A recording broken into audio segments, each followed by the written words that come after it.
this is Ast3rix. Welcome back to my channel. So today I'm going to be sharing with you some concepts that I've been working on lately. Those concepts have been more rhythm, but from a bass perspective, as well as doing some customization to like my little custom vocal snips. I'll show you how I've done those. And also I've been working on improving melodies and strengthening my knowledge and playability of my melodies. So hold on tight and let's get started. Okay, so the core of most of the music that I've been working on has been drums, rhythms, kind of percussion instruments, hi-hats, those kinds of things. But lately I decided to refocus my energy and look at really doing some more customization with bass. So what I've done is I've been using a couple of little tools that I've found that are part of the Max for Live instruments that are available from Ableton. If you're not familiar with Max for Live are customized applications that are written for Ableton by either Ableton staff or anyone on the planet who decided that they wanted to create an Ableton Max for Live instrument. So today I'm going to show you a couple of different ones that I've been using. The first one I'm going to show you is called Ast3rix. It's designed by some developers called Sonic Faction. It is a bass plugin, and it is very flexible from a customization standpoint. So if you're wanting to manipulate the way that things sound in it, you definitely have that opportunity to do so.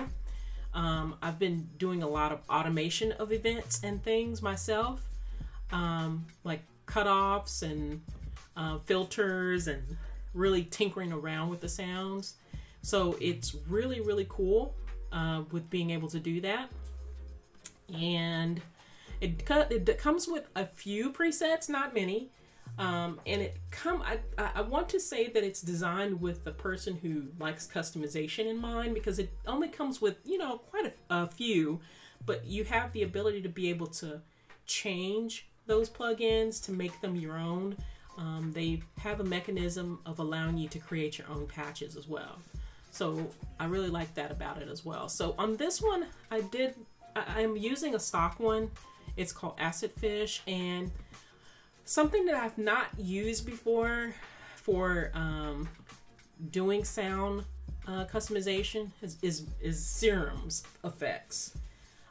So I've decided to start taking a real hard look at Serum and the effects package that's available for it. And in doing so, I ran across this patch called Analog Plug for Bass, and I combined that with my Ast3rix, and it's giving me this on this particular track.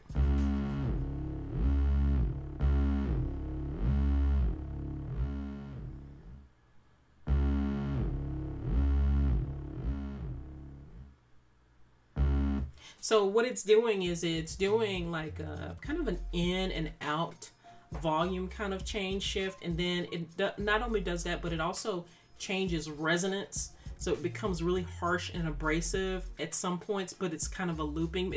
It changes quite a bit, and that's what I really liked about it, is that it changes without you having to do anything to it. Of course I have the opportunity of adding some automation because it has a filter morph in it.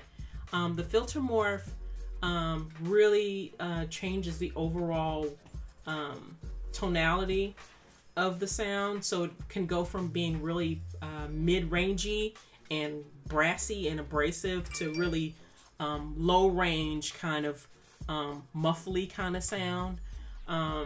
That's what you would get if you automated that. The other thing that you can do is you can automate filters, you can automate the envelope, shapes, You can automate the LFOs.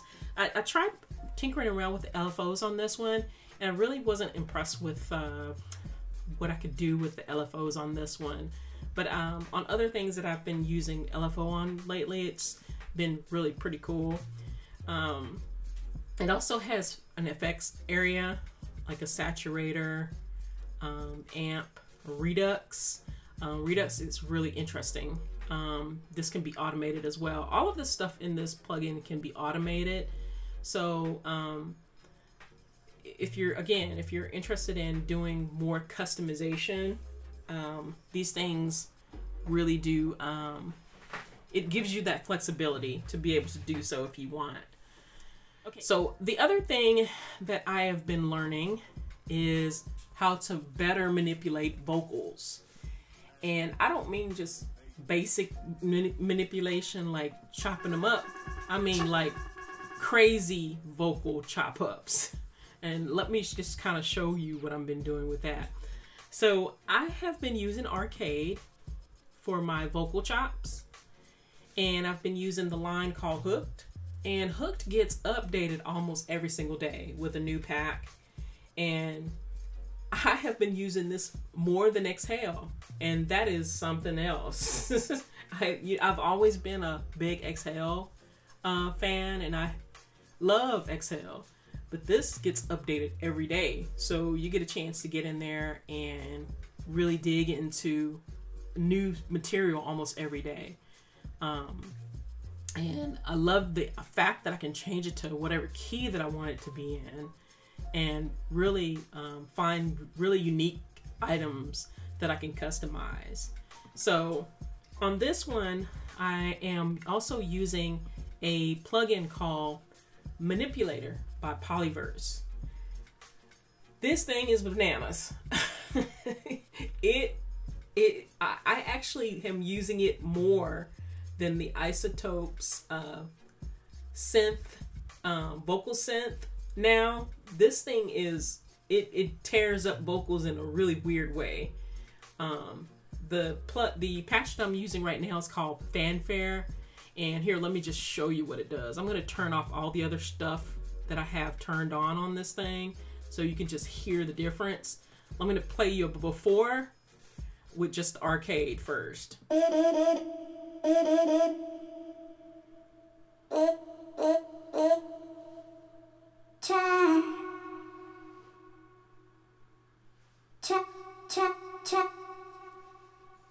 Okay, so that's just dry, no effects, no nothing. Okay, then we go to the manipulator.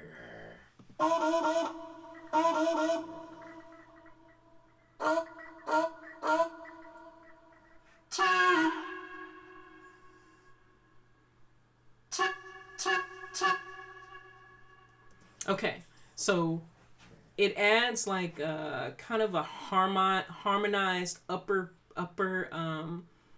part to it, and that's only this patch, but this is also what I did to it.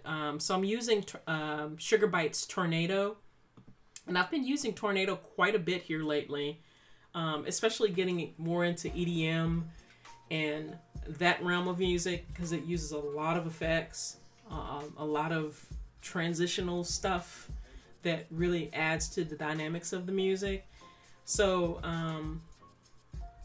from a vocal perspective, I wanted to add just a little bit more robotics, a robotic kind of sound to this one.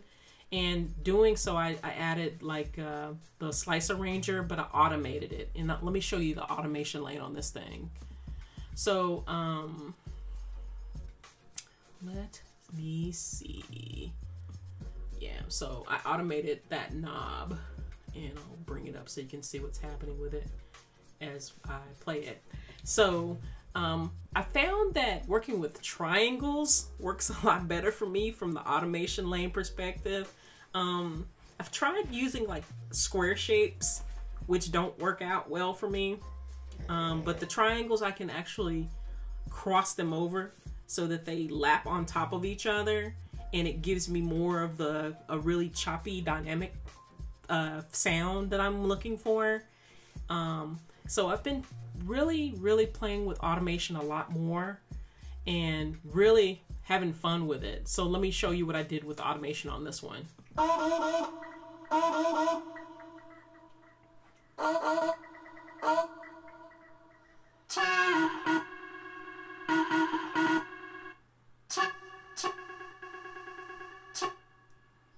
So see how it gives it more of like a really robotic kind of sound.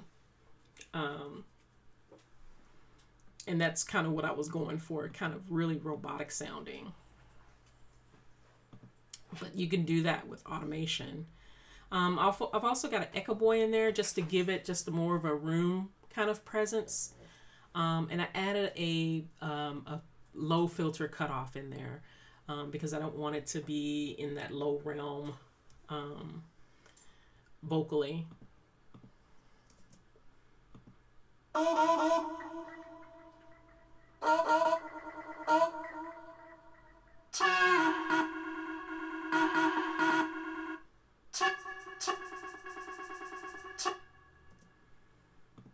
And also from a melody perspective, I've been really working really hard on melodies. I have not practiced this much in years. I have to be honest with you guys. I have really been practicing really hard. Almost every day. I get home after work. I'll sit down. If I'm not creating a song, I'm learning something. If I'm not learning something, I'm creating something. So I'm working really hard on the sync stuff. And so far I have about 4 solid songs, and I have 2 that are what I call potential songs that I've gone through my catalog that I'm looking at changing over to be sync licensed music, because they, from a sound perspective, to me they sound like sync music, but they need like a little bit of massaging to make them fit the format for sync. So I have like been really working really hard. So from a melody perspective, I've been getting back into practicing on my scales and chords. You have to practice what you preach. So yes, I work on my scales and chords a lot. And with this song, I think because I'm like in a power down mode today, I was not able to really come up with a lot of melodies like I really wanted to for this one, but I bounced back and started with just the actual scale of the song, which is in E minor, and I kind of developed a melody that way. So this is what I did.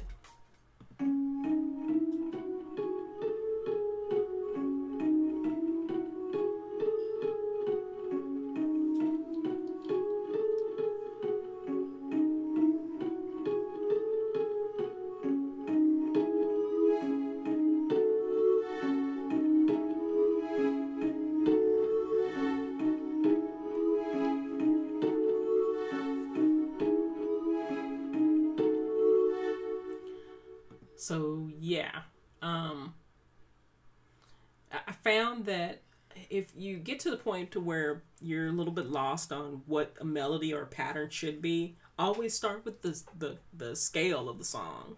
And that's kind of just what I did. I started with the scale, I started playing around with the scale, and then from the scale, I decided to break it up and start doing more kind of combination of rhythm patterns with the melody. So that's kind of how I did that. It's a pretty good trick. It'll get you into a more creative spirit from a creativity standpoint to do it that way. Well, at least it works for me. So I've got one other part in there that I hadn't talked about. So I'm using another little trick with an Ableton Max for Live instrument. It's called the Dope Sequencer. It's part of the Dope Matrix Sonic Factions bundle, and it allows you to be able to create like a sequenced sequenced part And you can change the rate and the swing, which is very, very cool. So I have it doing E minor for the notes, and I am doing 1/4 at my rate, and this is what that thing sounds like.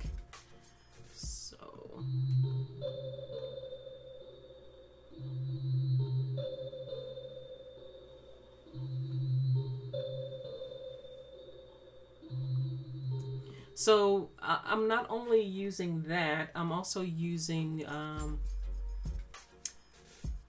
chip crusher, and I have it doing some like a custom resample rate, and I'm using a cabinet sound too, and my cabinet is adjusted for like 7%, so it gives you like a really kind of gritty sound. And I'm using Ast3rix for that, and I'm using like a multi-patch. So I'm using two sets of bells, the marimbas, and I'm using something called a noisy bells mono.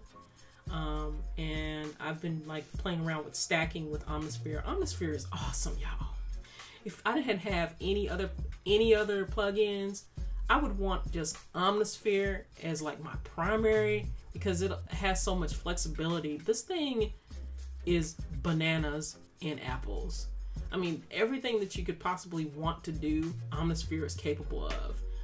If you spend like time with it and really start manipulating all of like the things that are available in this thing, it's ridiculous. It has an arpeggiator, it has effects, and then you can stack like to your heart's content, basically. And then it has like so many sounds that you'd never possibly be able to listen to all of them ever. There's no way I would sit here and go through all of these patches. It's ridiculous. What I normally do is I'll come in here and I'll type in like bells, and whatever like the first few bells are, I'll tinker around with that, and then normally I'll find what I'm looking for right out the gate. But I've never actually sat here and played each and every sound that it pulls up based upon my search. It's just not gonna happen. It's not gonna happen. But yeah, Ast3rix, oh my god, it's awesome. So that's what I've got going on for that thing. So that's all I've got. I just wanted to kind of share with you guys some of the little tips and tricks that I've been learning here lately. I want to say thank you to my new subscribers and the folks who've been around for a while. I want to say thank you to you as well. I appreciate you guys continuing to stay with me and watch my journey as I continue moving forward in learning and creating different types of music. I hope that you guys continue to come around and share comments on the comment section, and reach out. I'm working on creating my Instagram page. It's new.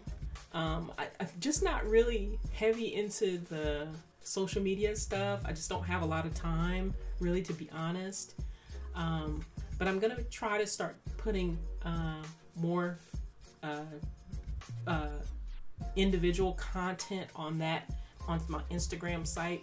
I'm just in the process of developing it right now. So you can reach out to me on Instagram if you are trying to contact me, or you can contact me through the comments or even through the email. I have my email address posted as well. So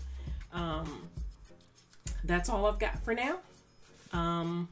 I'll see you guys on the other side.